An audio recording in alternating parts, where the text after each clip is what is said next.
Vidéo d'astuce donc de ce jour. On est jeudi,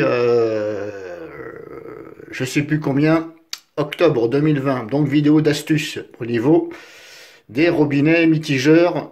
Je prends exemple ici sur le mitigeur d'une salle de bain. Si l'autofocus veut bien se régler, merci. Pourtant c'est du Samsung, hein, mais des fois c'est un peu capricieux. Donc ici, quel est l'inconvénient ici? Par exemple, si je prends le cas, quand on se lave les mains. Si vous regardez bien ici, vous apercevez que ici, l'axe, la tige là, hein, là où va l'eau, c'est pas assez long.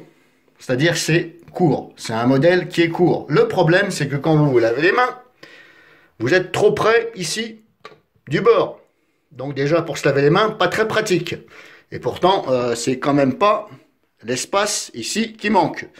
Alors pourquoi? Bah, tout simplement parce que celui qui a mis donc ce mitigeur, hein, ce robinet de lavabo, il n'a pas pensé à tout. Voilà. Et pourtant, normalement, à la base, apparemment, c'est une personne qui travaillait dans le bâtiment. Bon, bref, c'est pas une critique, mais bon, voilà. Il y a des fois, il faut réfléchir un peu plus. Je ne dis pas que des fois, on peut zapper certaines choses. C'est pour ça que je fais cette vidéo. C'est pas une vidéo critique, c'est une vidéo d'information et d'astuce. Donc le problème, c'est que quand vous vous lavez les mains, c'est trop près. Vous êtes obligé de faire couler l'eau assez fort parce que sinon, il n'y a pas beaucoup d'eau sur les mains. Quoique après, quand vous vous lavez les mains, il n'y a pas besoin de 50 litres d'eau, hein. Mais le problème, c'est que vous voyez, quand vous faites couler comme ça, normalement, quand je me lave les mains, moi, je fais couler comme ça. Voilà, comme ça, même un peu moins. Mais le problème, c'est que là, quand vous passez, c'est pas très pratique. Vous êtes obligé d'allumer plus fort, voilà, pour dire, voilà, j'ai de l'eau un peu partout sur les mains. Sinon, il faut faire comme ça, voilà. Surtout quand vous avez des grosses paluches comme moi, d'un gaucher, pas pratique. Alors pourquoi du comment? Tout simplement parce que je vous conseille, quand vous achetez un lavabo avec un robinet mitigeur ou un mitigeur, je prends un exemple sur un lavabo de salle de bain, ça peut être aussi bien un évier de cuisine.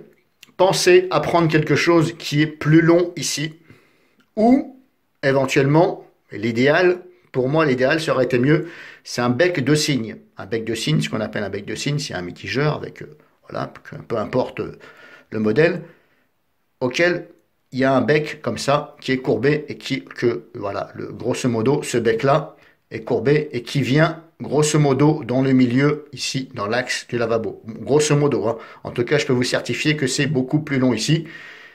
Et ce qui permet déjà que vous n'êtes pas obligé de vous coller vos mains comme ça quand vous vous lavez les mains, puisque de toute façon, quand il sera un peu plus haut comme ça, hop, quand vous allez vous laver les mains, déjà, ça ne va pas vous gêner. Et en plus, vous n'êtes pas obligé de vous coller les mains là-dessus. Donc pensez-y. Après, si par rapport à ça, vous vous dites, tiens, c'est pas con, je vais changer mon mitigeur. Vous pouvez, il y a des modèles qui sont pas chers. Tout dépend de la marque. Je sais qu'ils font, il y a certains modèles, justement, Lidl, les magasins Lidl, hein, proposent justement des choses similaires à ça, c'est-à-dire des mitigeurs. Je ne connais pas la qualité. Après, il faut voir au niveau de la garantie. Je sais que Lidl, ils font des bonnes garanties.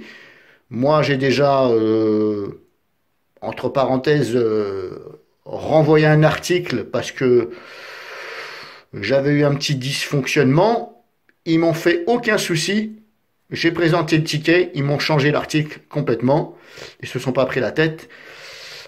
C'est pas comme chez Leclerc, où vous avez 7 jours pour machiner, mais c'est sous condition, c'est un avoir. Il faut dépenser cet avoir sous 15 jours, donc grosso modo, venez redépenser vos sous chez nous. Donc c'est l'arnaque totale, c'est pour ça que j'évite Leclerc pour ça. Je vais soit chez Roimier, les magasins Roimier, distributeurs de matériel pour les professionnels, et ils sont pas chers du tout. En général, c'est là que je vais, ou éventuellement, vous allez dans les magasins, hein, comme je vous dis, Lidl, des fois, il y a des arrivages. Donc, si vous avez envie de le changer, changez-le. C'est pas très compliqué, tout dépend en dessous comment c'est fait.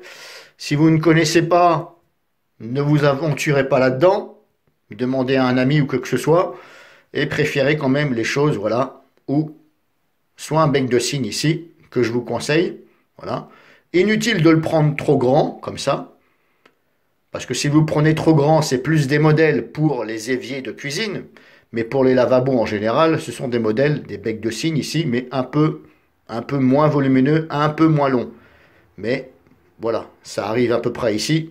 Et vous n'êtes pas obligé de faire couler l'eau trop fort si vous faites couler l'eau. Comme ça, juste pour se laver les mains. Personnellement, quand vous vous lavez les mains, juste comme ça suffit. Voilà, il suffit de se mouiller les mains, de se savonner les mains, et hop, de se rincer. Il n'y a pas besoin d'avoir un... Il n'y a pas besoin de faire ça quand vous voulez laver les mains, parce que là, c'est du gâchis. Et j'insiste là-dessus, c'est du gâchis. Ça ne sert à rien, c'est prouvé que si vous faites ça, ça lave aussi bien les mains que si vous faites ça. Ça gaspille moins. Et en plus, voilà, c'est nettement mieux. Ça vous fera des économies, etc., etc. Bref, en espérant que vous avez compris, c'est une petite astuce.